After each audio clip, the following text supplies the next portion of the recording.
Les 10 cornes que tu as vues sont 10 rois qui n'ont pas encore reçu du royaume, mais qui reçoivent autorité comme roi pendant 1 heure avec la bête. Bienvenue sur une aide d'adoration avec Jésus. Que le roi des paix vous bénisse. L'écriture que vous venez d'entendre est tirée du livre des Révélations appelé Apocalypse au chapitre 17, verset 12. Bien-aimés, on nous parle ici des 10 cornes. Les 10 cornes sont les 10 rois. Les 10 cornes, bien-aimés, si nous rentrons dans les livres de Daniel, nous trouvons directement au 4e empire, qui est l'empire romain, qui doit reprendre ses forces, qui doit se reconstituer. Et les 10 cornes représentent les 10 orteils que Daniel a vu dans le rêve, ou que Daniel a interprété du rêve du roi Nabucodonosor. Bien-aimés, on nous parle de ces 10 rois qui vont recevoir l'autorité. Ils vont recevoir l'autorité de la part de qui? Ils vont recevoir l'autorité de la part du diable. Et à leur tour, ils vont transmettre cette même autorité à la bête. Ici, la bête, c'est l'antichrist lui-même. Il faut tout de même souligner que l'antichrist, c'est l'homme du péché. L'antichrist, c'est l'impie. L'antichrist, c'est un homme qui vient supplanter Christ. L'antichrist, c'est un homme qui s'est fait Dieu. Tandis qu'avec Christ, c'est Dieu qui s'est fait homme. C'est Dieu qui s'est fait homme. C'est Dieu qui a porté la chair humaine. L'antichrist, ce sera un homme tiré au milieu des hommes qui voudra prendre la place du Messie, la place du Sauveur. Et voudra aussi enfin que les gens l'adorent. Voilà l'antichrist. Et ce que j'aime de ce livre d'Apocalypse, c'est un livre qui nous révèle.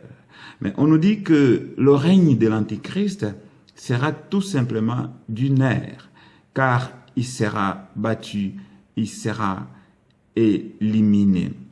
Et le verset 13 de l'Apocalypse dit encore ceci: ils ont un même dessein, et ils donnent leur puissance et autorité à la bête. Ils ont les mêmes origines, ils ont les mêmes plans de destruction, ils ont les mêmes ou la même modalité, les mêmes modes opératoires, et l'ensemble de ces 10 cornes ou de ces 10 rois vont donner le pouvoir ou confier le pouvoir à l'antichrist. Bien, voici les axes sur lesquels l'antichrist va agir. L'antichrist agira sur les domaines religieux. On ne peut que voir aujourd'hui comment est-ce que tout semble à prouver qu'on veut pousser les gens à ne posséder ou à ne adhérer qu'à une seule religion. Et l'on nous dira, non, nous prions le même Dieu, nous invoquons le même Dieu, il est céleste, il est éternel, il est le créateur du ciel et de la terre.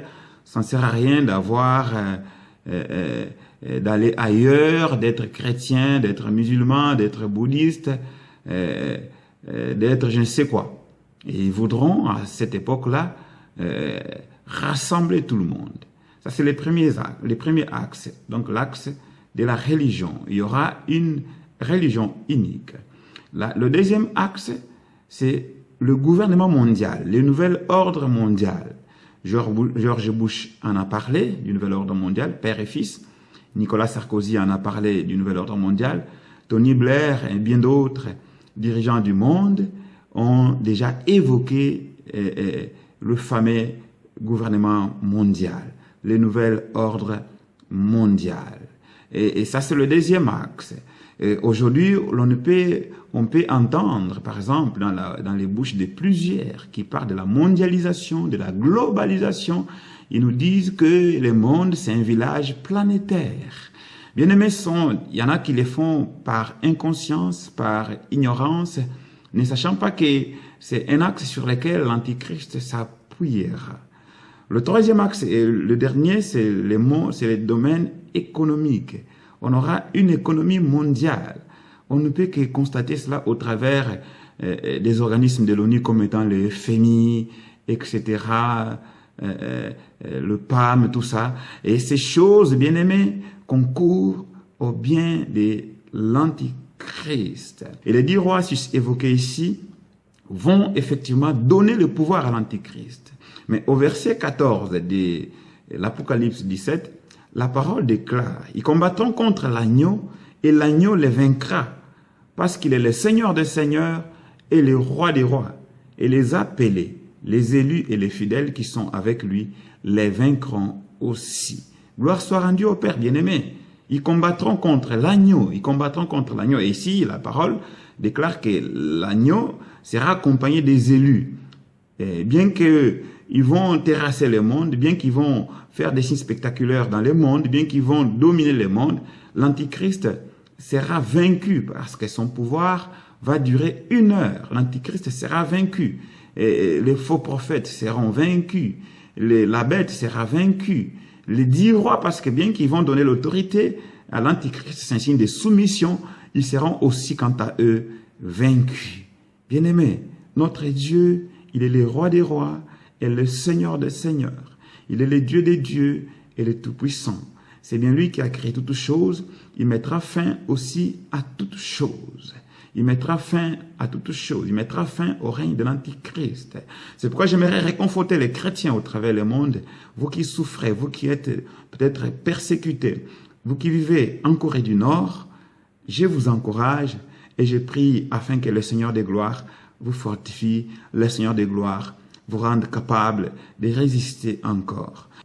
Que le Seigneur, le Dieu Tout-Puissant, vous délivre de cette main maléfique, vous délivre des impies, vous délivre des hommes qui n'ont ni foi ni loi, et vous rende justice, car c'est aussi un Dieu de justice. Oui, notre Dieu est amour, notre Dieu est fidèle, mais je crois aussi qu'il laisse toujours, qu'il accorde toujours un temps de repentance à quiconque. Et si la personne ne se répand pas, ou ne change pas radicalement son cœur, notre Dieu, c'est aussi un Dieu de justice. Soyez tous fortifiés, vous qui souffrez la persécution, vous qui souffrez dans le pays où vous êtes, vous n'avez pas la liberté des cultes, ou vous qui n'avez pas la liberté de lire la parole de Dieu, de lire la Bible. Vous avez des Bibles enfouies sous sol, vous avez des Bibles enfouies dans vos chambres, de peur que l'on ne vous voie.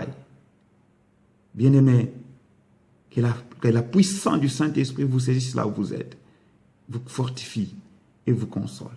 Et que votre foi aille grandissant en ces temps derniers de la fin. Car je sais une chose, notre Dieu, il est le Seigneur des seigneurs. Il est le roi des rois. Il est le roi des rois. Il n'abandonne jamais ses élus. Il n'abandonne jamais les siens. Il n'abandonne jamais ses disciples. Que cette parole bien-aimée vous fortifie, car nous savons qu'il y aura donc une fin pour toutes choses. Il y aura une fin pour toutes choses. J'ose croire aussi par la foi qu'il y aura une fin pour vos souffrances, pour vos maladies, pour vos soucis. Soyez tous bénis dans le nom du Seigneur. Nous retrouvons dans d'autres vidéos pour encore plus d'édification, d'exhortation, de consolation dans le Seigneur Jésus-Christ. Soyez tous bénis. Ciao.